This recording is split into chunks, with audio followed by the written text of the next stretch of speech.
बिस्मिल्लाहिर्रहमानिर्रहीम। इसीलिए बुखारी मुस्लिम में भी आता है कि यजीद की जब लोग बैत तोड़ रहे थे वाक़या हर्रा के बाद, वो उनको मना करते थे। हम ये पूछते हैं जो बैत तोड़ रहे थे वो बरेलवी देवबंदी शिया थे? वो भी तो सहाबा थे। उनकी ओपिनियन को नहीं ये लोग मानते। उन्होंने बैत तोड़ दी थी। अभी मिर्जा जी हमारे सामने बैठे हो तो हम कहते हैं पानी का गिलास भर के लाओ, लो लेके आते, इनके मुंह पे मारो। नहीं समझे भाई?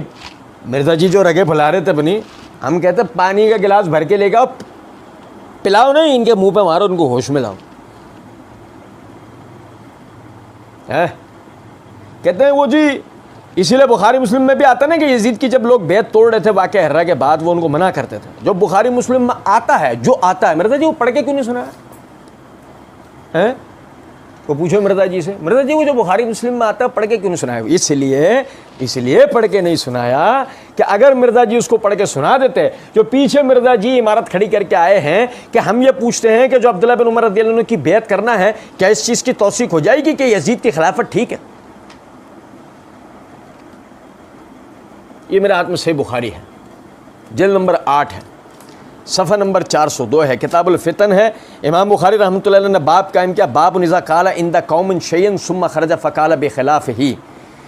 नाफिर रहमतुल्लाह अलैह फरमाते हैं कि जब अहले मदीना ने यजीद बिन मुआविया की बेअत से इनकार किया तो अब्दुल्लाह बिन उमर रज़ियल्लाहु तआला अन्हुमा ने अपने खादिमों और अपने लड़कों को जमा किया और कहा कि मैंने नबी करीम सल्लल्लाहु अलैहि वसल्लम से सुना है, आपने फरमाया हर गदर करने वाले के लिए क़यामत के दिन एक झंडा खड़ा किया जाएगा, और हमने इस शख्स की बैत अल्लाह और उसके रसूल के नाम पर की है, और मेरे इल्म में कोई उज़्र इससे बढ़कर नहीं है कि किसी शख्स से अल्लाह और उसके रसूल के नाम पर बैत की जाए और फिर उससे जंग की जाए। और देखो मदीना वालों, तुम में से जो कोई यजीद की बैत को तोड़े और दूसरे किसी से बैत करे तो मुझ में और उसमें कोई ताल्लुक़ नहीं रहा, मैं उससे अलग हूँ। भाई मेरे प्यारे, समझे नहीं कुछ बात? पूछे कोई, अब्दुल्ला बिन उमर रज़ियल्लाहु तआला अन्हु अहले, यानी कि वो सुनो, अहले मदीना बैत तोड़ रहे हैं, अब्दुल्ला बिन उमर रज़ियल्लाहु तआला अन्हु ने रसूलुल्लाह सल्लल्लाहु अलैहि वसल्लम की हदीस सुना रहे हैं, और जो बैत तोड़ना है ना उसको अब्दुल्ला बिन उमर रज़ियल्लाहु तआला अन्हु क्या करार दे रहे हैं? युनसबु लिकुल्लि गादिरिन लिवाहुन यौमुल क़ियामत, क़यामत के दिन हर गद्दार के लिए। अब्दुल्ला बिन उमर रज़ियल्लाहु तआला अन्हु बैत तोड़ने वाले को क्या करार दे रहे हैं? और अब तक यजीद की जो खिलाफत है वो अब्दुल्ला बिन उमर के सामने है, क्योंकि बैत हो नहीं रही है। बकौल मिर्जा जी के बैत टूट रही है, बैत से हाथ खींचा जा रहा है। ये वो वक्त है तो यजीद की खिलाफत अब्दुल्ला बिन उमर रज़ियल्लाहु अन्हु के सामने है, उसके अच्छे अमाल के साथ, उसके बुरे अमाल के साथ, उसके अच्छे अमाल के साथ, उसके बुरे अमाल के साथ अब्दुल्ला बिन उमर रज़ियल्लाहु अन्हु के सामने है। और अब्दुल्ला बिन उमर रज़ियल्लाहु तआला अन्हु क्या कह रहे हैं? अल्लाह के रसूल की हदीस सुनाकर कि जिसने भी, यानी मेरे इल्म में कोई उज़्र इससे बढ़कर नहीं है कि किसी शख्स से अल्लाह और उसके रसूल के नाम पर बैत की जाए और फिर उससे जंग की जाए। और देखो मदीना वालों, तुम में से जो कोई यजीद की बैत को तोड़े और दूसरे किसी से बैत करे तो मुझ में और उसमें कोई ताल्लुक़ नहीं रहा। इतनी सख्त बात मिर्ज़ा जी, ऐसा क्या है यजीद की बैत में जो इतनी सख्त बात अब्दुल्ला बिन उमर रज़ियल्लाहु अन्हु कह रहे हैं, और आप बेचारे पीछे कह कर आए कि जी अब्दुल्ला बिन उमर रज़ियल्लाहु अन्हु की बैत करने से कोई यजीद की खिलाफत की तौसीक हो जाएगी। फिर जो बुखारी मुस्लिम की रिवायत की तरफ इशारा दे दिया और रिवायत नहीं पढ़ी, तो आपको भी पता था मैं रिवायत पढ़ता और मुझे ये जुमला पढ़ने की नौबत आ जाती कि जिसने भी यजीद की बैत को तोड़ के किसी और के हाथ पर बैत करी उसका मुझसे कोई ताल्लुक़ नहीं रहेगा। ये साबित करता है कि यजीद की बैत फिल वक्त सही है, यजीद की बैत सही है। उसके खिलाफ जाना बकौल अब्दुल्ला बिन उमर रज़ियल्लाहु तआला अन्हु, बकौल अब्दुल्ला बिन उमर रज़ियल्लाहु तआला अन्हु उसके खिलाफ जाना क्या है? गलत है। रह गई ये बात कि हुसैन रज़ियल्लाहु तआला अन्हु उसके खिलाफ गए, वो तो मैंने अर्ज़ किया ना कि जब मिर्ज़ा जी ये मौजू छेड़ेंगे तो हम बताएंगे अल्लाह की दी हुई तौफीक से कि आया हुसैन रज़ियल्लाहु तआला अन्हु उसके खिलाफ गए या हुसैन रज़ियल्लाहु तआला अन्हु मुखालिफीन के खिलाफ गए। ये तो अपनी जगह बात आएगी ना। अभी तो फिल वक्त यही है और सुनो जरा बात को, यहाँ देखना जरा, यहाँ मिर्जा जी के अंधे बहरे लंगड़े लूले मुकल्लिदीन और जो मिर्जा साहब की सपोर्ट के अंदर पीछे जो रवाफिज की पूरी कौम जो आके खड़ी हुई है, वो यहाँ फौरन हमारे ऊपर जो है ना नासबियत के फतवे ठोकने शुरू हो जाएंगे। मैं यहाँ दोहरा दूँ, और किसी को लगता है ना भले लगे, किसी को लगता हो ना भले लगे, लेकिन यह मैं दोहरा दूँ, यह हम यजीद की वकालत नहीं कर रहे हैं, यह हम मिर्ज़ा साहब को टांग रहे हैं, मिर्ज़ा साहब के दलाइल और मिर्ज़ा साहब की औकात बता रहे हैं। ये दो बातों में फ़र्क है, समझ रहे हैं? और सुनो ज़रा बात कहूँ, कहते हैं कि जी वो जो बैत तोड़ रहे थे वो बरेलवी देवबंदी शिया थे, वो भी तो साहबा ही थे। मिर्ज़ा जी उन दिनों में नादरा में थे, समझे? अरे समझे नहीं? ये देखना ज़रा बात को, ये मेरे हाथ में सही मुस्लिम है, जिल्द नंबर 5 का सफ़ा नंबर 810 811 किताबुल इमारत है। इमाम नववी रहमतुल्लाह अलैह ने बाब कायम किया इसमें, बाबुल अम्र बिलुज़ूमिल जमाअत इंद ज़ुहूरिल फितन व तहज़ीर दुआत इलल कुफ्र। उसके तहत हदीस नंबर 4678 है। सुनना ज़रा बात को, नाफिर रहमतुल्लाह अलैह बयान करते हैं कि यजीद बिन माविया के दौर हुकूमत में जब वाक़या हिर्रा हुआ तो हज़रत अब्दुल्लाह बिन उमर रज़ी अल्लाह तआला अन्हुमा अब्दुल्लाह बिन मुती के पास गए। सुन रहे हैं? अपने लड़कों से अपने ग़ुलामों से तो बात हो गई, अब जो शोरशी हैं, मिर्ज़ा जी ने क्या कहा है? मिर्ज़ा जी ने, और सुने यार बात को सुनो, हम पूछते हैं जो बैत तोड़ रहे थे वो बरेलवी देवबंदी शिये थे, वो भी तो साहबे थे। हम कहते वाह, ऐसे ऐसे वो भी तो साबित है, ऐसे ऐसे साबित हो जाएगा है तो तुम खलाई मखलूक हो। हाँ हो गया साबित, कह देने से तो कुछ भी हो जाएगा, कह देने से तो कुछ भी हो जाएगा। मिर्ज़ा जी कह देने से, हम कहते रहते ना मिर्ज़ा जी को, मिर्ज़ा जी राफजी हैं, मिर्ज़ा जी के अंधे बहरे लंगड़े लूले मुकल्लिद क्या कहते रहे? नहीं, कह देने से तो नहीं होता ना। आपने कह दिया कि जी वो भी तो साहबा थे। देखो हम आपको हदीस से बता रहे हैं, हदीस से वो कौन लोग थे, वो साहबा थे या कौन लोग थे? सुनो जरा,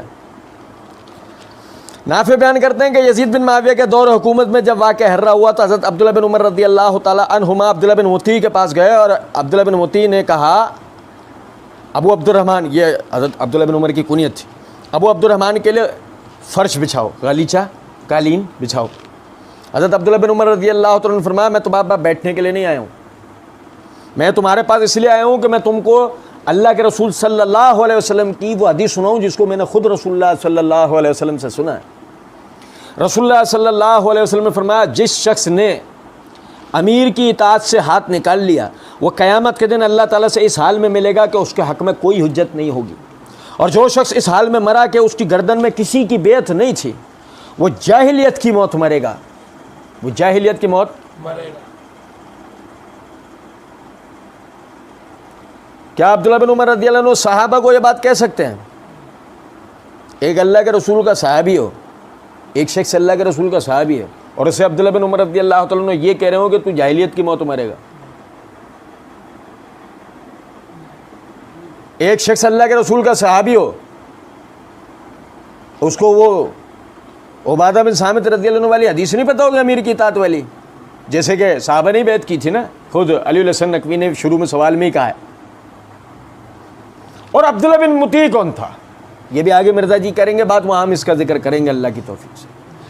अभी तो जो बुनियादी तौर पे बताने का मकसद था वो ये बात थी, आप देखें कि अब्दुल्लाह बिन मुती अगर यानी कि ये जो मिर्ज़ा जी ने कहा कि वो बरेलवी देवबंदी शिया थे, नहीं वो ये थे, हदीस से में उनके बारे में पता लगा वो शोरशी कौन थे। मिर्ज़ा जी ने